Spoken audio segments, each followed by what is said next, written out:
Sa Manila, di kaya sarayan yung mag-vlog. Kompleto na po ba tayo, ma'am? Almost. So, start na tayo, no? Para matapos na tayo maaga. Unang-una po, inform ko po kayo na may issue po kami ngayon sa app or sa system namin, which is hindi po namin at the moment may re-release yung mga account nyo. No? Nag-upgrade kami ng system, so hindi namin siya mabibigay sa ngayon. Pero makaka-receive po kayo ng text within the day or within the week about your account. Okay po? Ang may re-release namin ngayon is yung orientation at yung assets nyo. Meaning yung gagamitin nyo para bumiyahe. Na. So, unang-una, idol, bakit kayo pumasok kay Foodpanda? Malamang narinig nyo naman siguro kung magkano yung kinikita ng ibang rider at ano yung goal nyo, no? Ba't kayo pumasok? Sige po, pwede kayo magsalita. Sige po, magtaas na kamay kung sino para tapos tayo na lang. Simple lang po. Para kumita po. Yes po, no? Para kanino yung kikitain nyo? Pamilya. Okay. So, meron naman kasi mga rider dyan na nauudyokan ng mga kapwa nila rider or barkada. So, ang una-una nyo iisipin bago kayo maudyok sa mga ganong tukso, para kanino ba ako nagtatrabaho? Para kanino ba ako kumikita? Okay? Kasi kapag, at the end of the day, idol, kapag natukso kayo, no? Tapos nawalan kayo ng trabaho na dahil sa tukso na yon, sino magsasuffer? Pamilya nyo. Hindi kayo tutulungan nung nag-udyok sa inyo na gawin yung isang bagay na buhayin yung pamilya nyo. Okay? So dun pa lang, lagi nyo iisipin, para kanino ba ako kumikita? Kasi maraming tuksong dadaan sa inyo. Lalo na sa mga rider na mga matatagal na. Yung ba kayong iba dito, alam na nila kung ano yung mga ginagawa ng iba. So binabalaan ko po, no? Iwasan nyo po. Kasi kayo ang mahihirapan. Okay? Sige po, sir. So, mayroon kayong kontrata kay Foodpanda. Meaning, yung kontrata na yon, na-review nyo na. So, if in case, sir, pangalan nyo yun nandoon. Meaning, bawal kayo magpagamit ng account. Bawal kayo magpahiram, magparenta, magbenta ng account. Natatrack po namin yan. As a freelancer po, ang pinasok nyo kay Foodpanda, partner po tayo dito. Hindi po to trabaho. No? Business po to. Kasi partner tayo. So meaning, sagot nyo po yung mga government benefits nyo. Kayo po maghuhulog nun mismo. Meron kami kakaltas na 2% deduction. Ayun yung para sa BIR nyo. Next quarter. So, paano ba kumikita kay Foodpanda? Sa ngayon, ang payout scheme natin is per, distance per pay. Sino nag-decide nun? So, system po yun. So, point to point. Meaning, point of pick up at point of drop off. Sige po. So, meron kaming scoring criteria, mga idol. Meaning, dito natin i-base yung batching natin. Batch 1, if maganda yung performance mo kay Foodpanda. So, merong bonus yun. No, lagi nyo po itatatak sa isip nyo, bonus lang po ang batching. No? Yung batching po is divided into 3 categories. Yung acceptance rate, yung actual versus planned at yung special hours. Ano ba yung special hours? Ayun yung dinner time at yung lunch time. So meaning, sa mga oras na to, ito yung peak yung orders. Maraming kumakain ng mga ganitong oras. Okay?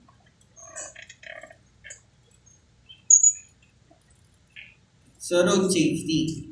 Alam naman natin kung ano yung dapat suot pagka nasa biyahe tayo. Kapag nakamotor tayo, unang-una, bawal lang nakachinelas. bawal ang naka-Crocs. Okay po? Hindi lang naman po si Foodpanda ang nag-implement yan. Implemented din po yan by LTO. Tama? So, kaya naman namin ini-inform yan para maganda tingnan pagdating sa customer. Again, pagkain ang dala natin, hindi package. Kung package siya, siguro pwede. Pero again, by LTO, hindi siya allowed. So, dapat laging mukhang malinis or dapat laging malinis.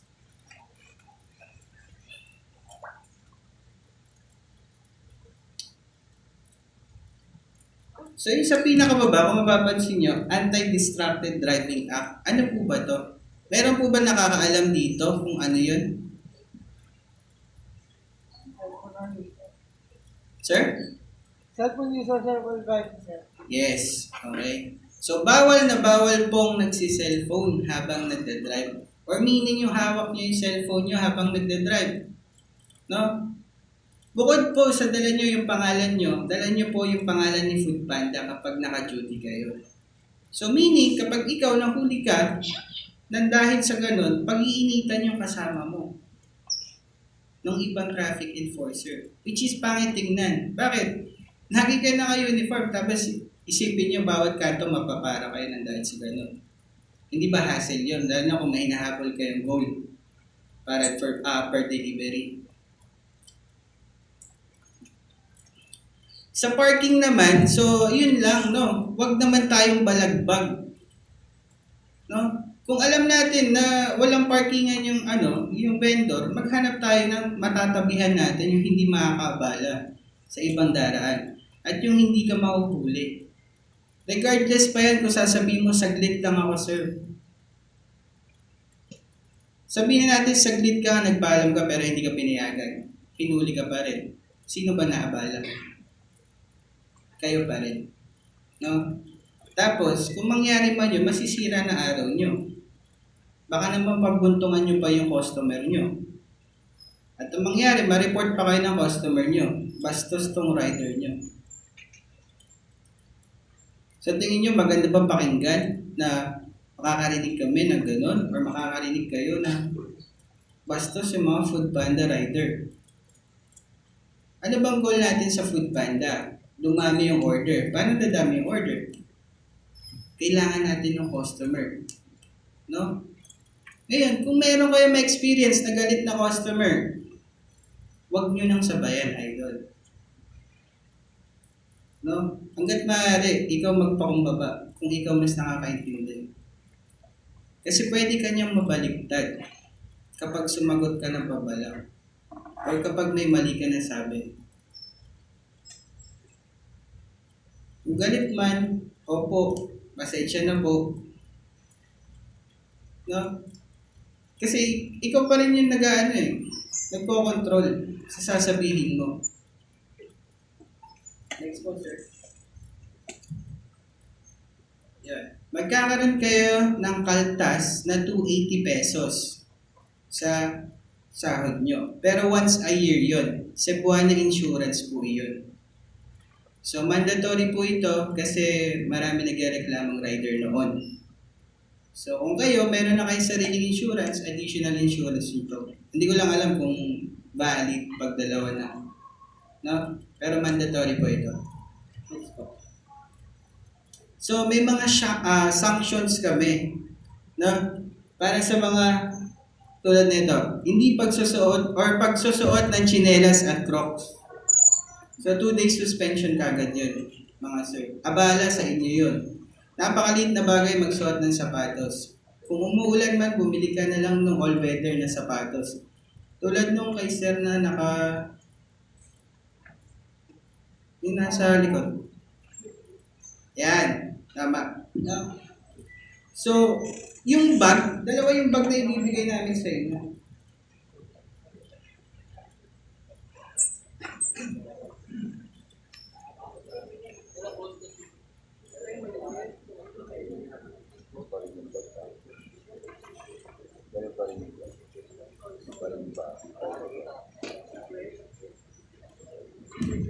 So, para saan to?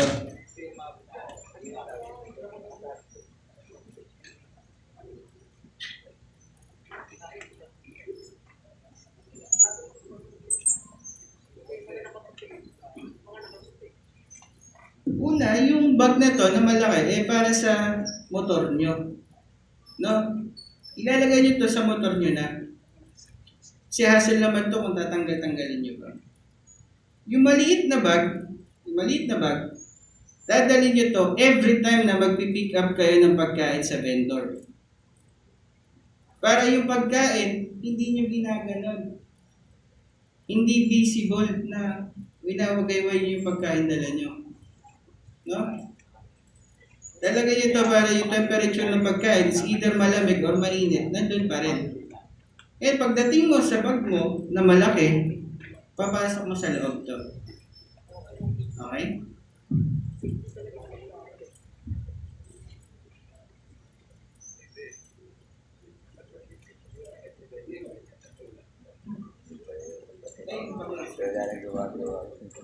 Yan. Pag naka-duty kayo mga sir, dapat naka-uniform kayo. Visible si Foodpanda. Kasi Foodpanda rider po kayo. Minamarket nyo si Foodpanda para magkaroon pa ng additional customer. For example nila, may nadeliveran kayong lugar na isa pa lang yung taong nakakaalam ng Foodpanda. Automatic, kapag nadeliveran mo yun, makikita ka nung mga kapitbahay niya. Ay, may Foodpanda na pala dito. Abot na pala dito si Foodpanda. Matry ko nga. Tingnan ko kung ano yung available sa kanila. Tama?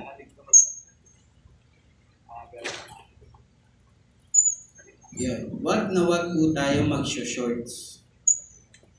Na? Regardless po kung maganda yung legs mo or hindi. Pero pagkain pa rin ang dala mo. Ngayon, kung meron kang balik, sabihin na natin na pilayang ka sa ibang aksidente, no? Huwag naman sana. Huwag ka na muna dumuti, baka lumala lang lalo.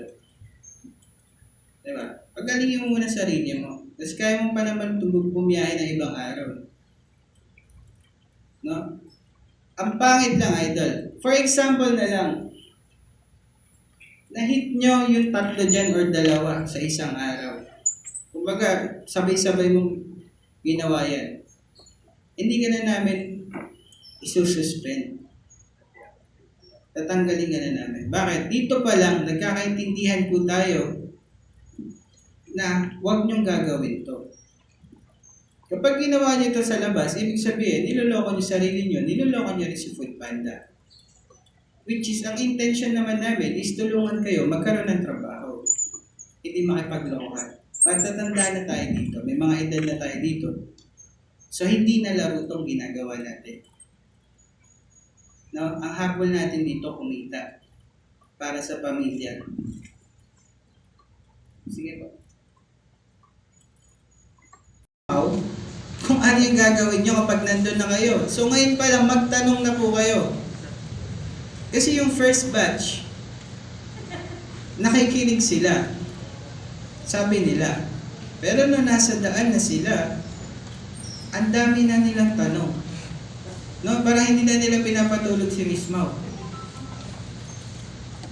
Kasi maya't maya, may tanong sila. Which is, pwede naman na natin sagutin ngayon. Pwede na natin iharap ngayon para if in case mangyari sa inyo in the future, alam nyo na yung gagawin nyo. Hindi na kayo mangangapa, hindi na kayo tatawag ng ibang tao. Kasi trabaho nyo yun, yung gagawin nyo. Meaning dapat alam nyo bago kayo bumiyahe. So may makakasagot ba? Pag tinanong ka ng customer, kulang po itong item. Base sa may nasa screen, anong nababasa nyo? Bukod doon, sir. Sige po. Sir, sa akin po kasi na-experience ko na po dati na yung ganyan po nagsabi na kulang po. Tatanong ko lang po kung tama yung ginawa ko kasi pinanagan ko po sa pick-up. Sinabi ko po na kulang. At hindi naman po nila ko lang. Tsaka po nila isa. Pero yung ginawa mo, tama sa part mo, idol. Kasi naging tao ka. Pero kasi yung trabaho niyo dito is pick up deliver. At kinonfirm mo sa vendor bago ka umalis doon kung kumpleto na to o hindi. So tingin mo, sinong may fault sa nangyari? Yung vendor.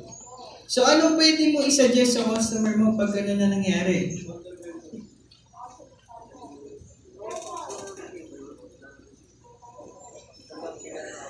Kontakin ko yung dispatcher. Actually, hindi dispatcher ang kukontakin ni customer. Si customer service ang kukontakin niya. Now, kapag nangyari sa inyo na kinonfirm niya sa vendor kung kompleto na itong order number ko, ma'am, kompleto na po ba? Sumagot siya ng oo. Siya nag-confirm. No? Siya yung nagbigay ng go signal na okay na yan, sir. Prepared na yan, kompleto. Hindi nyo kasi pwedeng buksan yung mga pagkain ng customer nyo para tingnan kung tama ba to. Tama bang pork chop to? Binigay sa inyo manok. Hindi nyo pwedeng gawin yun. Ang kailangan nyo gawin is i-direct si customer sa customer service. Paano? Nasa may app po yun, ma'am. Sila pong bahala mag-compensate regarding sa issue na nangyari. Pero as per checking po kasi bago ko umalis sa vendor, kinonfirm po nila yan na kompleto po yan. So wala kang fault sa nangyari. Tama? Kasi ang trabaho mo is pick up, deliver. Hindi mo need bumalik sa vendor. Pero kung malapit, sige pagbigyan mo. Hindi naman siguro laging ganun. Pero kung malayo, nasa sayo. Pero ang pinaka-goal natin or ang protocol natin is i-direct sila sa customer service. Kasi hindi nyo fault yun nangyari. So always confirm kung kumpleto yung order kapag nagpipick up kayo. Meron tayong instance, mga idol, no? Mga lalaki tayo dito. Pasensya na po sa mga babae. Pero may mga lalabas at magkiklaim na walang underwear. Or walang bra, sabihin na natin. Nakasando, nakatapis, huwag yun na pong titigan. No? Baka po kasi picture, out nyo pa sa isip nyo kung ano hugis talaga ng katawan na ito ni Mami. Oy, wow. Makakasuhan pa kayo doon. At the same time, matatanggal pa kayo. So kung ganun na nakita nyo, ayahin na. No? Huwag nyo nang titigan, idol. Again, babae yung respeto sa kanila.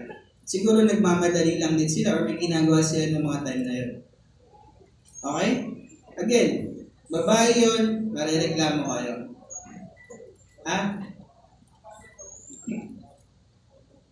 Lagi tayo mangungupo at opo hanggat maaari. Manghingi ng pasensya kung kinakailangan at kung hindi rin kailangan. Sige ba, sir? Kitag niya si paring Rolex, meron po. Talong-talong pa. Makulit po.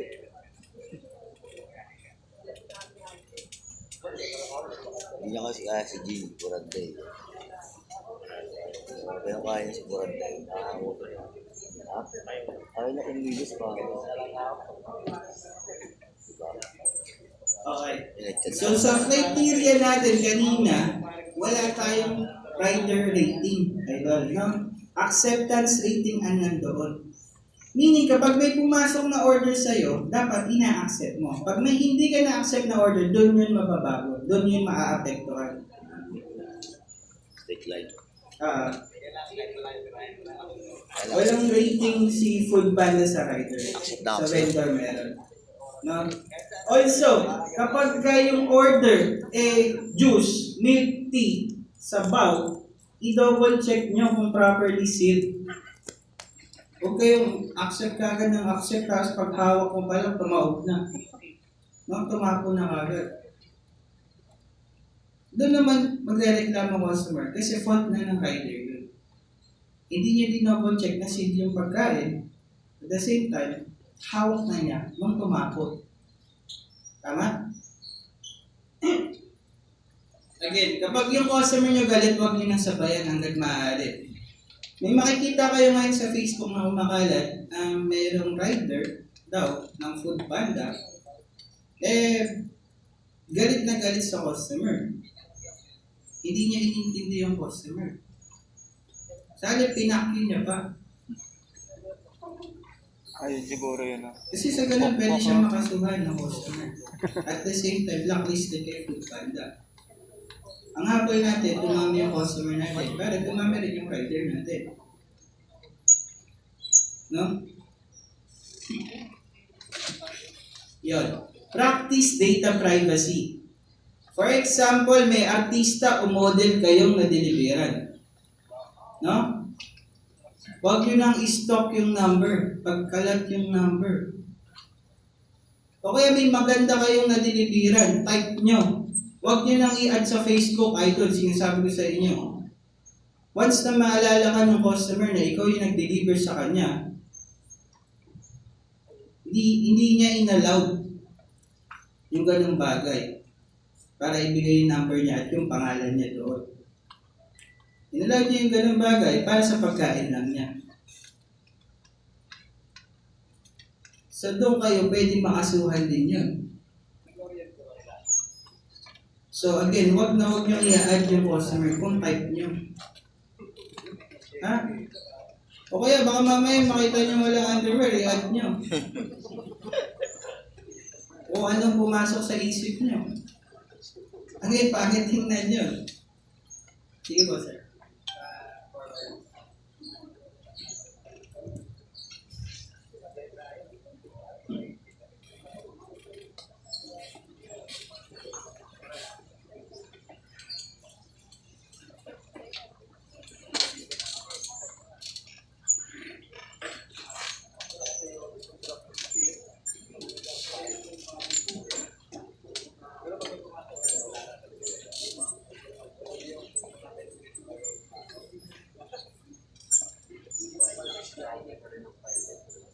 Naman is para naman sa vendor natin to. Alam ko, mainit sa daan, umuulan, nandyan tayo sa daan. Pero once naman pakiusap na dumating kayo kay vendor, huwag kayong umangal kagad. Asan na yung pagkain ko? Asan na yung order ko? Kanina pa ako nandito. Pero totoo, kakarating mo lang. No? Isipin nyo rin na kung kayo nai-stress sa ginagawa niyong pag-deliver, paano pa sila sa pagluluto nila? Lalo na kung magkakasunod yung order. So kung may problema tayo, may problema rin sila. So lagi nyo unawain, hindi lang tayo nakakaranas ng problema na ganito, na hassle. No? Bigyan natin ng time. Pwede kang makisuyo. Sir, pasuyo, follow up ko lang po yung order ko. Follow up na po kasi yung customer. Pwede mo sabihin na nice way yung follow up mo. Huwag kang magdabo. Kasi pwede ka i-report ng customer, ay ng vendor. So mahassle ka pa. Kung masususpend ka na dahil doon or matatanggal ka na dahil doon. So if in case naman, every time naman na magpipick up kayo ng order sa may vendor, meron silang mga logbook. So dito sa Valenzuela, merong bulk trace, tama? So kung ano yung mga requirement nila bago nyo pick upin yung order nyo, bigay nyo. Nga pala, meron tayong feature na if nagkaroon kayo ng canceled order, pwede nyo i-request kay dispatcher for return to vendor. May bayad pa rin yan. Mababayaran kayo doon. Pero hindi pa lahat ng vendor is merong ganong feature. Pandamart pa lang ang alam kong meron. So, pag may na-cancel na order sa inyo, ang kailangan nyo gawin at nasa inyo yung pagkain, i-surrender sa hub. No? Hindi naman sinasabing automatic kapag cancel ng order sa'yo, tumakbo ka na agad sa hub. Pwede mo dalhin yun kapag free time mo na or tapos na yung duty mo. Pwede mo rin dalhin yung kinabukasan. Example, nangyari Friday ng gabi, dalhin mo na ng Monday. As long as makita namin na hindi kayo naging interesado o hindi kayo nagpatukso sa ganung bagay. Kasi bakit? Bukod sa opportunity kumita kay Foodpanda, ang binibigay sa inyo ni Foodpanda is yung tiwala niya. Siisipin mo, kung maliit na bagay, mabubulag ka na, paano ka pa pagkakatiwalaan ni Foodpanda pag nakahawak ka na ng malaking pera? Baka mamaya bumula ka. Pagtago ka na. So, yun yung mga sinasabi ko. Ang inaalis natin dito is yung conflict of interest. Natutokso kayo. Tignan natin, Kuya Jace. Hindi nyo ba nakainan? No? Crispy pata. Na-cancel. Ay, wow. Crispy pata. Huwag yun ang pag-interesan. Kaya-kaya niyong bilhin yun kapag kumita na kayo. Kasi alam ko naman na alam nyo kung magkano ang pwedeng kitain kay Foodpanda. Hindi kayo papasok kay Foodpanda kung hindi nyo narinig kung magkano yung pwede nyo kitain kay Foodpanda. Tama? So yung first batch kumikita na. At na-hold yung sahod nila for almost a month. Sabihin na natin kasi nagsunod-sunod yung holiday na, tama? Yun. Naipon yung pera nila. At ang laki ng mga sinahod nila. Mas malaki sa sahod ko actually. So, yung mga first batch dapat dito na hindi nakapunta noon, di ba nakapagsisi, hindi kayo pumunta. Meron ba first batch dapat dito? Noong December?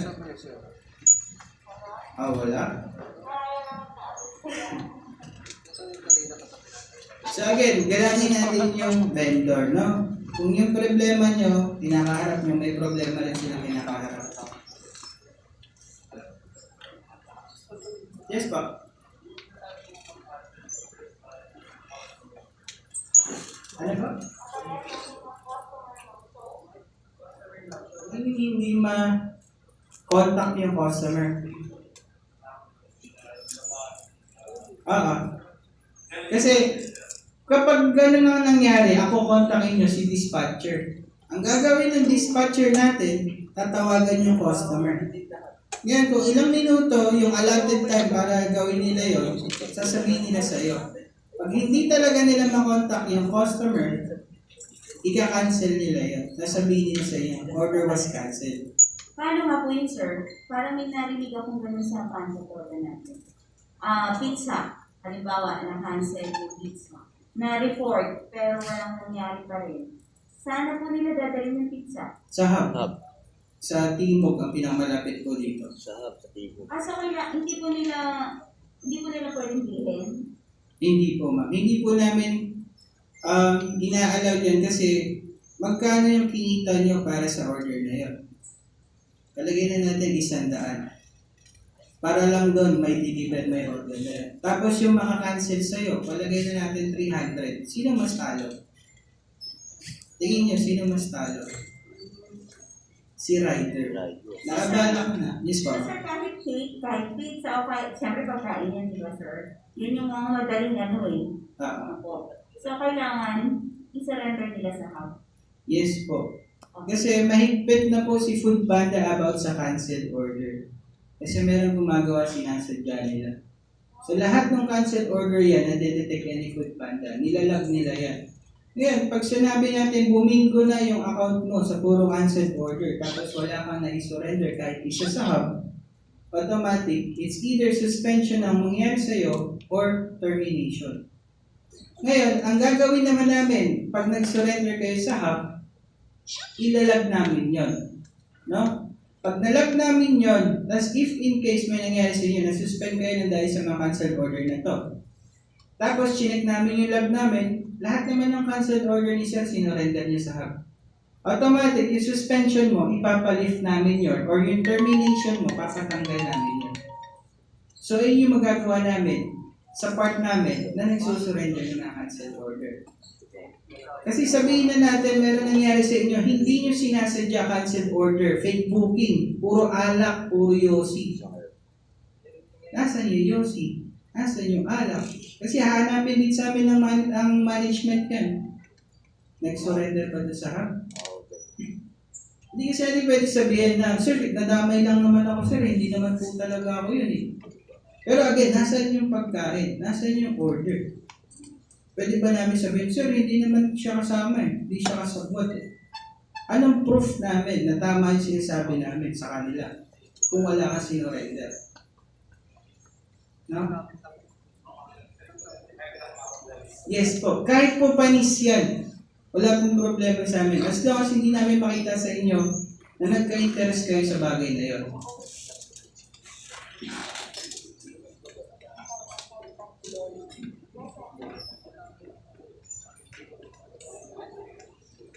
So, delivery process. Every time na mag-login kayo, sa app kasi natin, hindi lang to on at off. Sinong Grab food dito? Sinong Grab? May Grab dito? Or lalo move? Okay, sir? On and off lang sa inyo, no? So sa amin, hindi po ganun. Kay Food Panda, hindi po on and off ng account or ng app nyo para masabing nagtatrabaho kayo. Ang sa amin po, kailangan nyo kumuha ng shift. Meron pong certain shift para sa isang araw, depende yun sa volume ng order. For example, ang volume ng order sa isang lugar sa Valenzuela is 100. Tama? Tingin nyo ilan ng rider na dapat ilagay namin doon para masabing kumikita sila? 10 or 20. Hindi namin pwedeng ilagay yung taong doon na 100 tao, tapos 100 lang yung order. Wala kang kita. Wala kang kikitain. So, ginawa namin yung shifting para masabi namin na once na lumabas ka kay Food Panda, once na pumasok ka sa shift mo, automatic may kita ka, hindi ka zero. Kasi hindi naman lagi may booking, tama sir? So sa amin lagi, basta nasa shift mo, automatic yan, computed yan ng system, kung anong volume ng order, tatapatan lang yan ng tamang rider para kumita yung rider. So kapag mag-i-in kayo, sa may account nyo, meron daw highlighted map. So dapat nasa loob kayo ng map na yon para makapag-in kayo. Kasi kung nasa labas kayo, hindi kayo mag-i-in. Hindi aalaw ng system. So may kuhaan tayo ng schedule. Again, weekly yung kuhaan ng schedule. Pwede mo na planuhin yung buong linggo mo bago ka lumabas kay Food Panda. For example, makikita mo na yung pwede mong dutyhin next week. So paplanuhin mo na kung kailan ka mag-off. Or kung mag-off ka man o hindi. As long as maximum shift per day is 12 hours. Maximum na yon. So ang batch 1, siya yung unang makakakuha ng shift for next week. Ang schedule nila is Wednesday 3:30 PM. Yung batch 2, Wednesday din, pero 8:30 PM naman sila. Yung batch 3 at batch 6, magkasabay sila ng Thursday. Thursday ng 3:30 PM. Batch 3 at batch 6, magkasabay sila. Yung batch 4, Thursday yon, pero 8:30 PM na. Batch 5, meaning kasi ng batch 5, inactive ka. Or hindi ka bumiyahe ng 1 linggo or 2 linggo. So yung pinaka tira-tirang shift na makukuha mo is sa Friday na 3:30 PM. So again, nauubos yung shift, depende lang kasi yan sa volume ng order. So paunahan, makakuha. Okay? So kung batch 4 ka, batch 5 ka, medyo napagpilian na yung makukuha mo. Sige pa siya. Yun. Kung maaari, every time na after ng duty nyo, or kung meron na lang na nadumi sa mga gamit nyo, sa bag nyo may tumapon, punasan nyo na kagad. No? Huwag nyo nang hayaan bumaho or mapanis. Kasi ang pangit naman, sabihin na natin, gumamit nga malinis yung labas, pero marami yung loob. Tapos pagbigay mo ng pagkain sa customer, ang baho. Bakit? Panis yung pinaglagyan mo na bag eh. May tumapon, hindi mo nilinis eh. Tama? Nakakadiri, kakain ka, may panis. Sino naman gusto na? Sige po sir. So ayan, meron din gumawa, no, ng improvised drink cups holder para sa mga milk tea or sa mga drinks ng Jollibee, McDo, para hindi tumataob. Nakita niyo yung bag na nasa gilid, ay yung thermo bag na sinasabi ko, pag pupunta kayo sa vendor, dadalhin nyo, tapos ipapasok nyo sa loob. Huwag na huwag po kayong magsasabit ng pagkain sa harapan. Kung may makita man kayong rider na ganon, huwag nyo nang gayahin. Kasi meron na-encounter kami, yung customer, hindi niya tinanggap yung order. Kasi nakasabit sa harapan. Ano ba meron tayo ngayon? Pandemic, may virus. Tama? Yung biyahe mo, ilan ba yung dumadaan sa binabiyahean mo para masabing safe yung ginawa mo? Okay? At maaari gamitin nyo yung thermobag at yung malaking bag. So again, mag-ingat kayo kapag may cake, may mga drinks. Kasi baka mamaya matapon nga. I-double check nyo yung seal. No? Kapag hindi properly seal, pa-seal mo. Ma'am, baka pwedeng pa-double seal na ito para hindi tumapon. Sige po, sir. So, ito. Magre-report kayo kay dispatcher kapag ang concern nyo is delivery concern. Meaning, may problema sa order na pinikap nyo, may problema kayong kinakaharap. Example na lang. Sa vendor pa lang kayo, sinabihin na kayo ng vendor, kulang yung order. No? Sabihin natin 3 piraso dapat yung order, 2 lang daw yung available. Ang magre-reflect kasi sa account nyo kung magkano yung in-order ng customer, which is ay yung dapat i-remit nyo. Ngayon, i-request nyo yung kay dispatcher. Sir, there is only 2 available items. The other one is not available. English kasi yung dispatcher, so English ako. So, automatic magno-note siya sa order mo na yon. Ang kailangan mo gawin, after niya mag-note, screenshot yon, tapos i-rider support mo para ma-adjust nila yung wallet na i-remit mo. So for example, yung 3 item na yung halaga ng 300. Ang pinikap mo lang na mahalaga, 200. Ang binayaran sa'yo ng customer, 200. So mag-aabono ka pa ba? Hindi. I-report mo lang. Ngayon, kapag ang concern nyo naman is outside delivery concern, tulad ng sahod, tulad ng change area, sabihin na natin. Halimbawa, meron dito, taga Pampanga, lumipat na siya ng Pampanga. May food panda tayo sa Pampanga. Or may taga Davao, lumipat na ng Davao. May food panda tayo sa Davao. I-request nyo yun kay rider support. Ngayon, magiging for approval yun sa area supervisor ng area na yun. Kung good records ba kayo, check niya yan. Sige ba? May katanungan ba mga idol? Again, kasi ngayon lang kayo makapagtanong. Hindi kayo allowed magtanong kay Miss Mau kapag nagde-deliver na kayo. Sige po. Pero kasi minsan, di ba, napunta ng Bulacan. So, hindi ganun. Ibe-base na pa rin yan. No? So, again, ito yung sinasabi ko kanina, yung mga cancel order. May tanong ka, sir?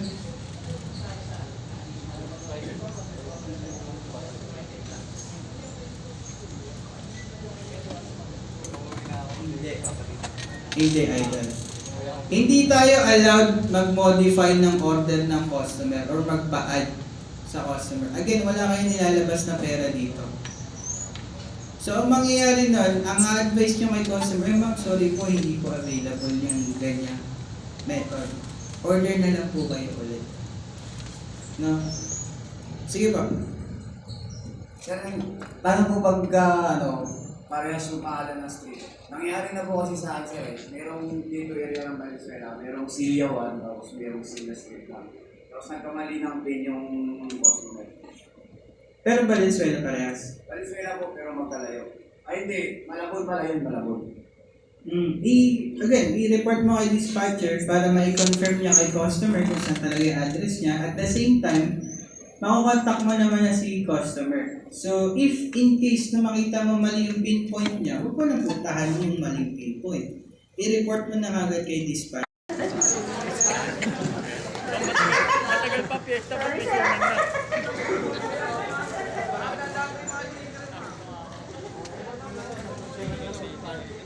Ay, dilian yung mga taing-taing na minsan nyo na. Sir, doon ka sa gitna, gusto kita, favorite kita, sir.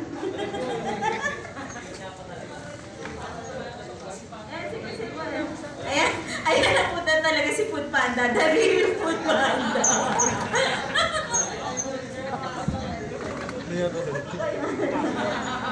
Sir Jansen, may model na talaga kami. Paupo po yung iba, tapos yung iba nakatayo. Okay? Sir Food Panda, nakatayo ka dapat ah. Yan.